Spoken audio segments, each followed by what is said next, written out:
Katika jamii nyingi, kutokupewa elimu ya uzazi wa mpango ni aina fulani ya ukatili wa kimfumo wenye athari za muda mrefu kwenye maisha ya familia. Kupitia ujana salama, vijana nje ya shule wamepewa nafasi ya kujifunza na kuwa machampioni wa mabadiliko. Halima Sufiani ni mmoja wao. Ni kupitia yeye, wanawake wengi vijana wamepata uelewa juu ya haki yao ya msingi ya kusema sio sasa, na kuamua ni lini ni wakati sahihi wa kupata mtoto. Mimi elimu ya uzazi wa mpango imenisaidia kwa asilimia kubwa. Kwa sababu kabla sijaingia kwenye shirika, mwanangu wa kwanza nimemzaa, nikakaa mwaka 1.5 nikaanza kupata mtoto mwingine. Nilikuwa sijui uzazi wa mpango ni nini. Nilikuwa naishi tu ili mradi kusogeza siku. Nikazaa mtoto mwingine, huyo nilikuwa na 1.5 huku nina mimba. Huku nalea, huku nina tumbo. Baada ya hapo nikapata elimu, mwanangu wa kwanza ana miaka 2 huku shajifungua.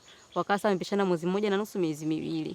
Sasa hivi mwanangu ambaye ni wa 3 mpaka sasa hivi ana miaka 4, nimeweza kupata elimu ya uzazi wa mpango, nimeelewa njia gani ni salama kutokana na uzazi elimu niliyoipata na njia gani sio salama. Mpaka sasa hivi mwanangu ana miaka 4, sijaweza kupata mtoto mwingine kutokana na tumia uzazi wa mpango na nimeuelewa.